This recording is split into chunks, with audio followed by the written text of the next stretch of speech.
Diabetes বেড়েই চলছে, ওজন কমাতে চাচ্ছেন, দরকার স্কিন ও পেটের সুস্থতা, তাহলে BRAC organic apple cider vinegar with the mother শুধু আপনার জন্য।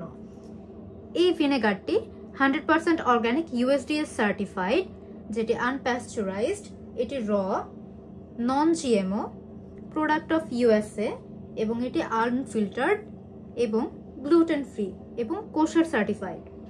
আমাদের এই ভিনেগারটি নিয়মিত খাওয়ার ফলে আপনার হজম শক্তি বাড়ায়, ওজন কমায়, ব্লাড সুগার নিয়ন্ত্রণে রাখে, গাট হেলথ ডিটক্স করে, যার ফলে আপনার ত্বকে ব্রণ জাতীয় সমস্যাগুলো ক্লিয়ার করে দেয় এবং আমাদের ইমিউন সিস্টেম শক্তিশালী করে কোষ্ঠকাঠিন্য দূর করতেও সহায়ক। আমাদের এই 100% অরিজিনাল ব্র্যাক ভিনেগারটি দুইটি সাইজে অ্যাভেলেবেল রয়েছে, একটি হচ্ছে 473 ml এবং আরেকটি হচ্ছে 946 ml। তাই আজই অর্ডার করতে ইনবক্স করুন অথবা ওয়েবসাইটে ভিজিট করুন organiclifestylebd.com-এ।